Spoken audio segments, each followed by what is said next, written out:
Wait. Wait. Wait. Rug. Wait till I get out. Wait. Stay. Stay. Ruger.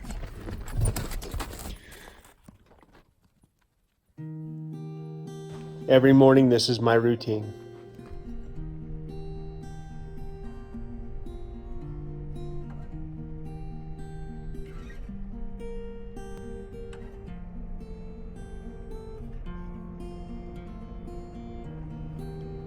As heavy and wet as this snow happens to be, man, it sure is beautiful.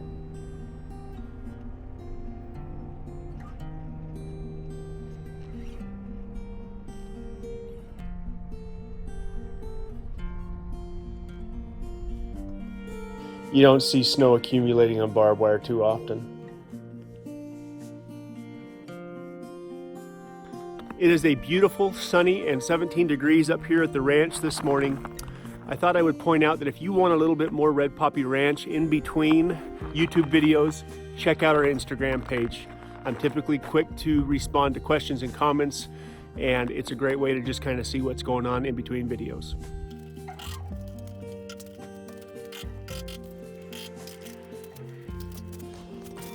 I need to get the downstairs bedroom finished, can lights laid out so I can establish where the closet wall can be, and get the walls framed up both in the downstairs bedroom as well as the upstairs 2 bedrooms. And this is the last little bit of framing that I have to get done before I can finish the wiring.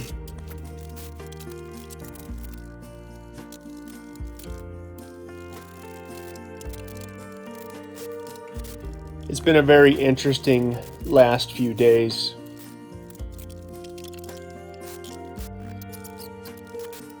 The actor Danny Trejo said that everything good that has happened in his life was a direct result of helping someone else.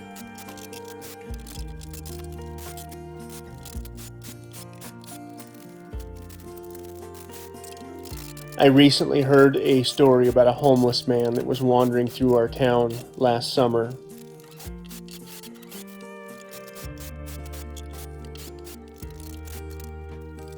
We don't typically have too many homeless people wandering around, but in the summer times when the weather's nice, occasionally we see people passing through town.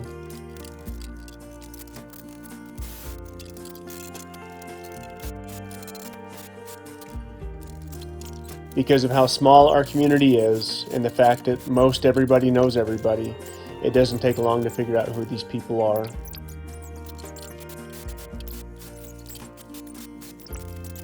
They don't dress the same, they don't look the same. I suppose naturally it's easy to avoid these people. Maybe avoid eye contact, maybe ignore these people.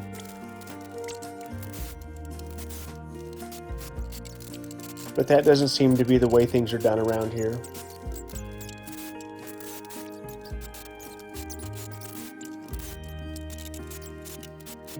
On this particular day, a person that I know was sitting at one of our few stoplights here in town and observed this stranger, this homeless man that obviously hadn't showered in quite a while, obviously hadn't changed his clothes in quite a while. Watch this man walk across the crosswalk in front of his truck. When the homeless man looked up and made eye contact with my friend, rather than looking away, my friend waved and smiled. The light turned green. My friend drove away. After my friend drove down the street and got the necessary groceries at our local grocery store and was about to leave, he again noticed this homeless man. The homeless man also noticed him. This homeless man approached my friend and told him that he had decided that today was the last day that he would live on this earth. That he didn't have anything else worth living for. and it was now just a process of how he would take his own life. After my friend waved at him and smiled, it changed his demeanor, and it changed his attitude, and he decided that there must be more worth living for. After hearing that story, it caused me to contemplate just how powerful these small acts of kindness are.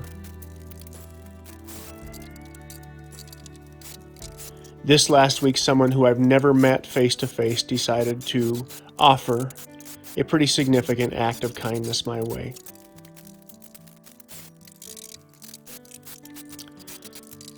This act of kindness caused me to reevaluate just in fact what I do and what I've done for people and where I can improve. In a world of divisive opinions, in a world that seems to be parted right down the middle, where neighbors don't talk anymore, where confrontation seems to be just around the very next post, I find myself thinking about what I can do on a daily basis to make somebody else's day just a little bit better. Sometimes a wave and a smile is all it genuinely takes. Sometimes a little bit more is needed.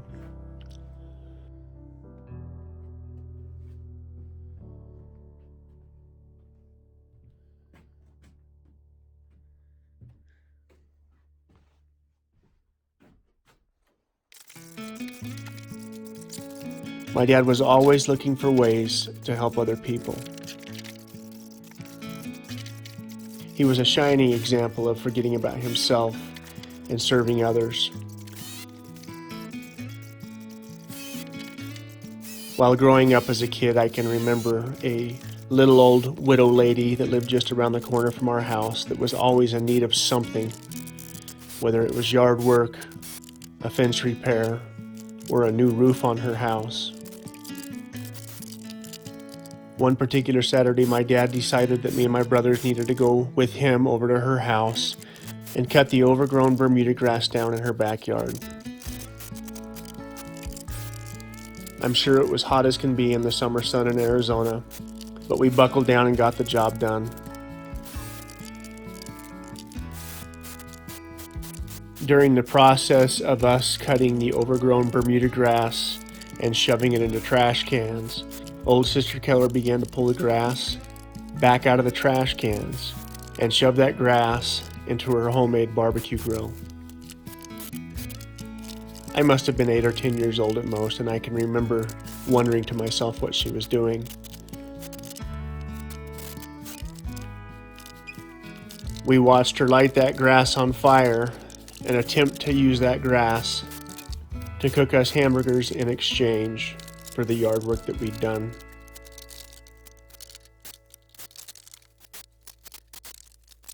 But as long as I live, I'll never forget how bad that hamburger tasted. As much ketchup and mustard as I put on that hamburger, I just couldn't choke it down.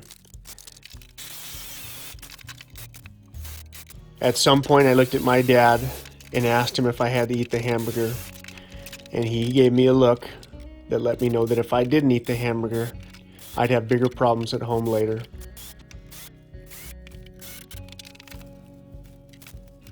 Me and my brothers choked those hamburgers down and finished the job and went on about our business.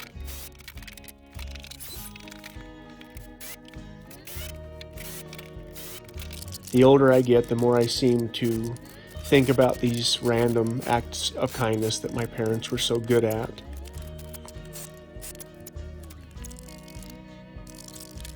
I'm certain that the ability to look for opportunities to serve and help our fellow man is an attribute that is developed and becomes second nature the more it's done.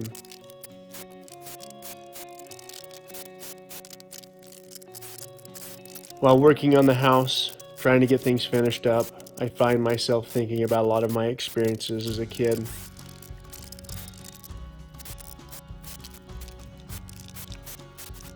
While in my early 20s, driving through South Phoenix, I passed a Baptist church that had a sign out in front of it. And the sign said, "Live your life in such a way that your friends and family don't have to tell lies at your funeral, but that the truth is good enough."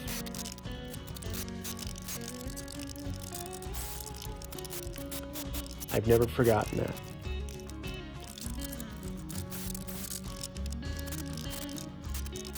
I'm incredibly grateful for random acts of kindness and for people that choose to influence others in this way versus the alternative.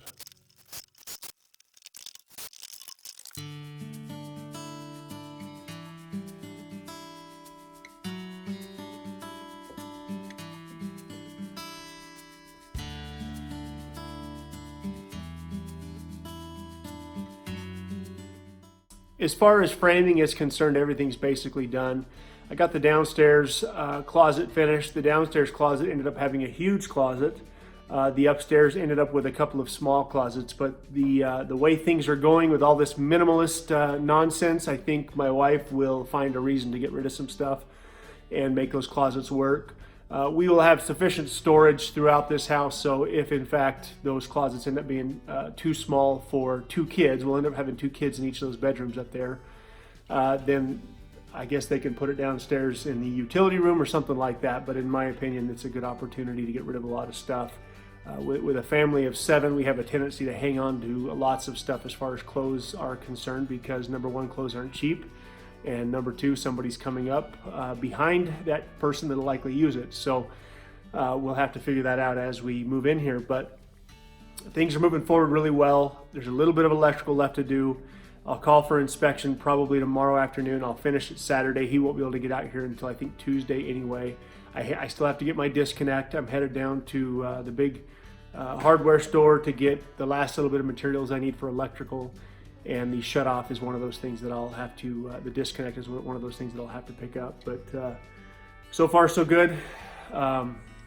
Still snowing, lots of snow. I seem to spend about an hour a day running that plow truck, but I'm grateful to have it. It seems to make the road a lot easier to use, to say the least. So anyway, well, I'm gonna head down right now before it gets too dark and pick up all the materials, and first thing this morning I'll get back up here and just get things finished up.